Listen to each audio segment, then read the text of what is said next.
Assalamualaikum, hello guys, welcome back to my channel Fendi Fishing. Okay, yang lepas aku berjaya mendaratkan mama di Lombong area Terong, alhamdulillah, dengan tekon Sazwan Zekri. So pada kali ni pula aku memburu ikan tauman di Lombong Kemunting, yang Lombong viral dulu tu. So setup aku pakai pada petang ni adalah Retaka Capture 3.5 bersama Antares 2025.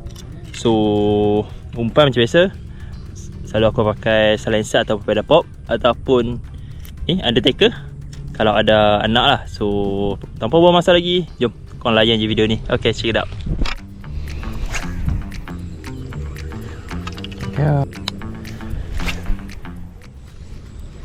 Janganlah menyerah dulu, waktu masih panjang.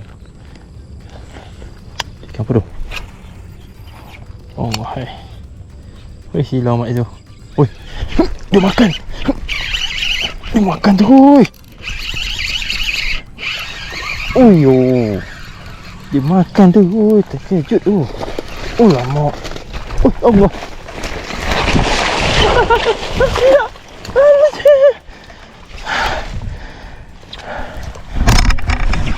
Aduh geng, lucu pula dah. Area dalam sekilo lebih ikan toman black. Hai Ugi. Aduh, pada mantap. Kau layan je video ni. Besar ni.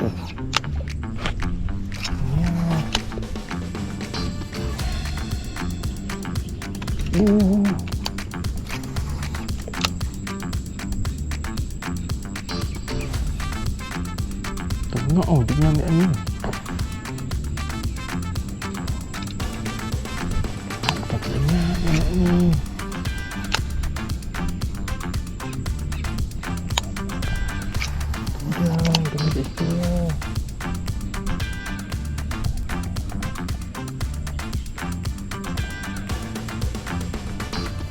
Melenggok lah. Dia melenggok je tadi. Ish dah. Ish.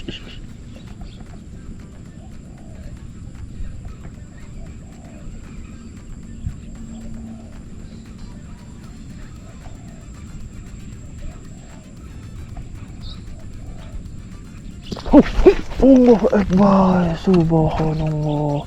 Dia respon mak, dia respon.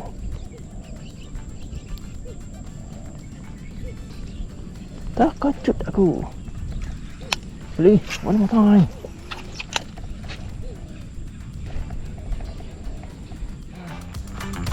Kok bisa?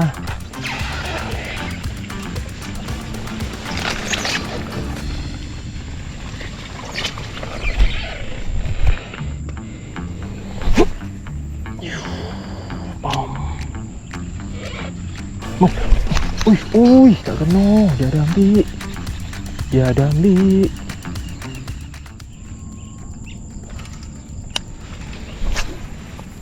Cuba relax sikit ni. Okay tu. Oh. Kena dah, alhamdulillah.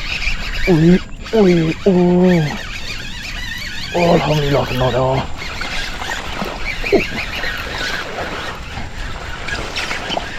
Alhamdulillah. Kena. Kita tengok lama dah. Ui. Lama.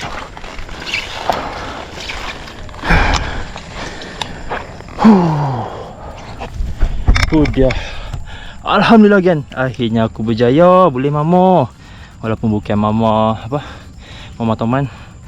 Boleh haruan babon. Besar weh, besar. Jom kita timbang berapa kilo.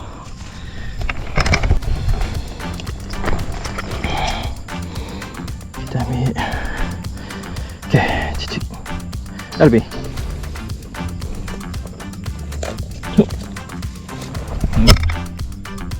Pasang. Ding. Okey. 2.6. Alhamdulillah. Okey, 2.6. Okey geng. So alhamdulillah hari ni berjaya naik haruan. Haruan babon. Ini lah panggil gorgon, haruan babon. Alhamdulillah 2.6 dapat. Berat dia 2.6 lb. Pada mantap ni. Dia makan Ozmi silencer 18 cm. Nampak tu. Yang besar. Dia punya garang lah. Fight dia pun padu. Tapi tomat aku lucut 2 kali. Sayang. Tapi alhamdulillah tak kumpau. Jadi ni kan. Manis-manis dimakan kat tangan. Alhamdulillah. So jangan lupa like, share dan subscribe Fini Fishing untuk layan video yang selanjutnya. Okay, so aku pun nak ciao sebab dah maghrib. So korang layan video ni, jangan lupa subscribe. Okay, bye bye.